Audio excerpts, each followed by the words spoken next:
Putin ने दिया भारत को ऐसा ऑफर, रूस में खुलेगी हिंदुस्तानी कंपनियां, नौकरी की होगी भरमार, पैसा मिलेगा भरपूर। सऊदी, कतर या कुवैत जाने का सोच रहे तो पढ़ ले नई गाइडलाइन। बिहार के युवक ने बताया कैसे होता है वहाँ धोखा।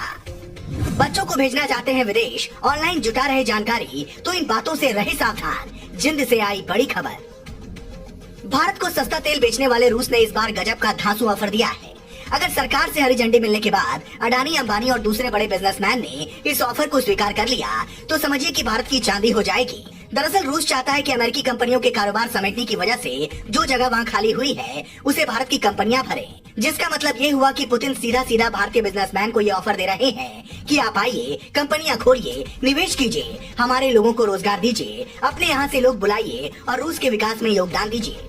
रूस को ये बात इसलिए कहनी पड़ रही है क्योंकि यूक्रेन से युद्ध की वजह से उसके यहाँ से कई यूरोपियन देशों ने अपना कारोबार समेट लिया है।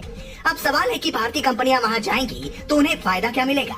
तो टैक्स से लेकर कई तरह की चीजों में छूट मिल सकती है। एक तरह से ये भारत के लिए फायदे का सौदा होगा। हालांकि जैसे सस्ता तेल खरीदते वक्त अमेरिका को समझाना पड़ा था, सख्त संदेश जारी करना पड़ा था, वैसे ही ये वाला ऑफर स्वीकार करने से पहले जवाब तैयार रखना होगा। फिलहाल सरकार का फोकस इस ऑफर पर नहीं बल्कि खाड़ी मुल्क जाने वाले लोगों पर है। जो लोग कतर, कुवैत और सऊदी जैसे देशों में नौकरी के लिए जाते हैं उनके लिए सरकार ने गाइडलाइन जारी की है कि आप यूं ही किसी पर आंख बंद कर भरोसा ना करें। दलाल आपसे ऐसे कॉन्ट्रैक्ट पर साइन करवा लेते हैं कि आपको 3 साल तक एक ही कंपनी के साथ काम करना पड़ता है।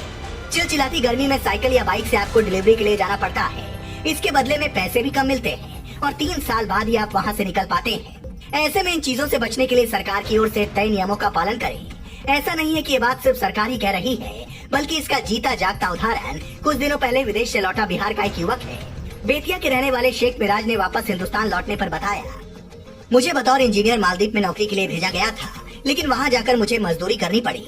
2 महीने काम करने के बाद भी सैलरी नहीं मिली। आखिर में डेंगू हो गया। कंपनी वालों ने पासपोर्ट तक नहीं दिया।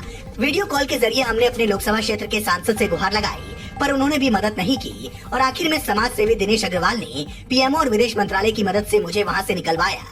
अपने गांव लौटने के बाद शेख मिराज कहते हैं कि ऐसे किसी भी व्यक्ति के चक्कर में ना पड़े, वरना आपको परेशानी हो सकती है। हालांकि जालसाजी करने वाले लोग सिर्फ यहीं तक सीमित नहीं है, बल्कि अगर आप विदेश अपने बच्चे को पढ़ने भेजना चाहते हैं तो भी सावधान रहें। हरियाणा के जिंद जिले के रहने वाले एक व्यक्ति ने पुलिस को शिकायत दी कि मैं अपनी बेटी को अमेरिका पढ़ने भेजना चाहता था। इसके लिए लाखों रुपए बड़ी मुश्किल से जुटाए थे। तभी विदेशी नंबर से एक कॉल आया। बातों ही बातों में उसने मुझसे ये जान लिया कि मेरा रिश्तेदार वहीं रहता है और उसने कहा कि वो परेशानी में है और पैसों की उसे जरूरत है। जब मैंने पैसे भेज दिए तो पता चला कि मैं ठगी का शिकार हो गया। जालसाज कोई भी तरीका अपनाकर आपके साथ ठगी कर सकते हैं, मसलन आपके रिश्तेदार से लेकर परिचित तक की आवाज निकाल कर। इसलिए सतर्क रहें, किसी और की पैरवी पर नहीं बल्कि खुद की मेहनत पर भरोसा करें। जानकारी पसंद आई हो तो उसे शेयर करें, साथ ही कमेंट कर बताएं कि क्या आपके पास भी कभी कोई ऐसी कॉल आई है। Bureau report.